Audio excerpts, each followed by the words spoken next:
अस्सलाम वालेकुम काश्तकार भाइयों, कैसे हो? उम्मीद है कि आप सब लोग खैरियत से होंगे। अल्लाह ताला के शुक्र करम और फजल के साथ इस वीडियो का आगाज़ करते हैं। मैं आपको इस वीडियो में बैंगन की फसल में जो होने वाला सबसे ज़्यादा शदीद किस्म का अटैक है वो ये है कि जो हमारा बैंगन है वो काना हो जाता है। वो काना किस वजह से होता है, उस पर कौन सी स्प्रेज की जाए कि जो उसकी कान है उसको हम ख़त्म कर लें और वो फ्रूट को हम किस तरीके से बेहतर कर सकते हैं। ये जो मसला है पूरे पाकिस्तान, ना सिर्फ पंजाब में बल्कि पूरे पाकिस्तान में बहुत ज़्यादा शदीद किस्म में ये मसला देखने को मिलता है कि जितना भी हमारी बैंगन की फसल होती है वो सारी इस वजह से, डंग की वजह से तबाह हो जाती है। लोग उसे फारग कर देते हैं, फसल को ख़त्म कर देते हैं।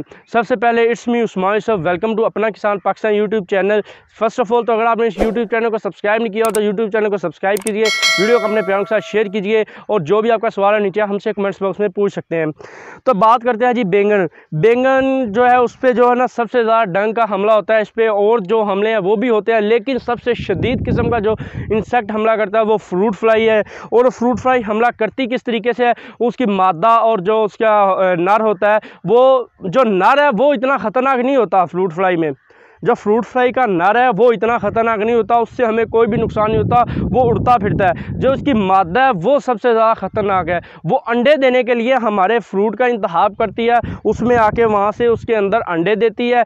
जो मादा होती है वो एक वक्त में 150 से लेकर 300 तक वो अंडे देती है। यानी अगर आपके खेत में एक फ्रूट फ्लाई आई है तो वो आपके खेत में 4 से 5 दिन के बाद 250 से 300 फ्रूट फ्लाई और आ जाएंगी, वो उससे अंडे देगी। बाद वो करती क्या है कि जब वो अंडे देती है तो वहाँ पे डंग लगा देती है। फार्मर्स कहते हैं जी हमारे बैंगन की फसल में डंग लग चुका है, लेकिन वो डंग नहीं होता, वहाँ से उसे थोड़ा सा सुराख करके उसके अंदर अंडे दे देती है। वो अंडे कुछ दिन बाद लार्वा में कन्वर्ट हो जाते हैं, लार्वे से आगे सूंडी निकलती है, सूंडी अंदर से जो हमारा फ्रूट है उसे खाती रहती है, जिसकी वजह से जो हमारा बैंगन है वो अंदर से ख़राब हो जाता है, कान पड़ जाती है। जब वो डंग लगाएगी तो उसकी वादा निशानी है कि 1 से 2 दिन के बाद जो बैंगन है उसकी शक्ल इस तरीके से तब्दील हो जाएगी, या तो वो टेढ़ा हो जाएगा, ठीक है, या इसमें इस तरीके से सुराख हो जाएंगे। ये जो इसकी वादा निशानी है, इसको हम 2 से 3 स्प्रेज ऐसी हैं मार्केट में जिससे हम इसको कंट्रोल कर सकते हैं। बिल्कुल 100% इसका कंट्रोल होगा, लेकिन इसमें करना ही होगा कि 2 से 3 या 4 दिन बाद हमें स्प्रे लाजमन फिर से करनी पड़ेगी। लेकिन इसमें यह करना होगा कि जो एक बार स्प्रे कर दिया है वो स्प्रे दूसरी बार नहीं बल्कि कोई और स्प्रे हमें दूसरी बार करनी होगी। यानी कि स्प्रे का रद्दो बदल करना है, एक स्प्रे को हमने बार बार नहीं करना। इस तरीके से हम अपनी बैंगन की फसल में से जो डंग का मसला है वो ख़त्म कर लेंगे। डंग ज़्यादातर जो होता है वो सिर्फ और सिर्फ अपना फ्रूट फ्लाई के हमले की वजह से जो डंग है वो हमें सबसे ज़्यादा देखने को मिलता है। तो वो स्प्रेज कौन सी है?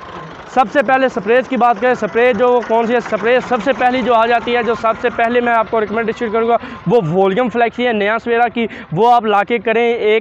आपका अगर 1 एकड़ है तो आप 1 एकड़ में कम से कम 4 से 5 टैंकी आपने वो स्प्रेज की करनी है, तो वो उससे भी आपका ये जो फल का हमला है वो आपका कवर हो जाएगा। आपने स्प्रे इस तरीके से करनी है, यूँ करके आपने स्प्रे नहीं करनी, सीधा जाना और सीधा वापस आना है। क्या आपने पौधे के ऊपर स्प्रे करनी है, पौधे को अच्छी तरह से स्प्रे को नहाना है। जो इसका नीचे वाला हिस्सा जहाँ पे ये फ्रूट लगता है तो आपने कोशिश करनी है कि फ्रूट को भी स्प्रे से आपने कवर करना है।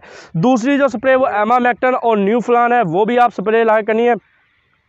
अगर आपने एक दफ़ा वॉल्यूम फ्लैक्सी कर दिया तो दूसरी दफ़ा आपने एमामेक्टन या न्यू फ्लान आपने लाके करनी है, और जो तीसरी मरतबा फिर आपने स्प्रे का रद्दो बदल करना है। इस तरीके से आप जब भी स्प्रे का रद्दो बदल करते हुए आप स्प्रे करेंगे तो आपकी खेत में से ये जो फ्रूट फ्लाई का डंग का मसला है वो 100% कवर हो जाएगा।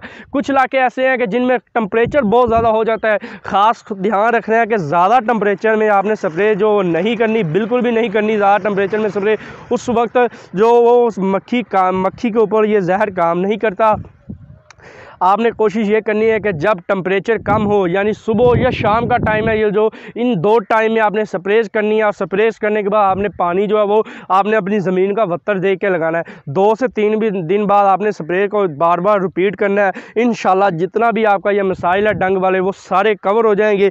डंग जो है वो फ्रूट फ्लाई की वजह से होता है। फ्रूट फ्लाई क्या चीज़ है उस पर एक मुकम्मल तफसील से वीडियो बनाई है, जिसका लिंक आपको नीचे डिस्क्रिप्शन बॉक्स में मिल जाएगा, आप वीडियो वो भी वॉच कर सकते हैं। ये वीडियो यहाँ तक की थी, मिलते हैं अपनी नेक्स्ट वीडियो में, तब तक के लिए मुझे इजाज़त दीजिए। अल्लाह हाफिज़।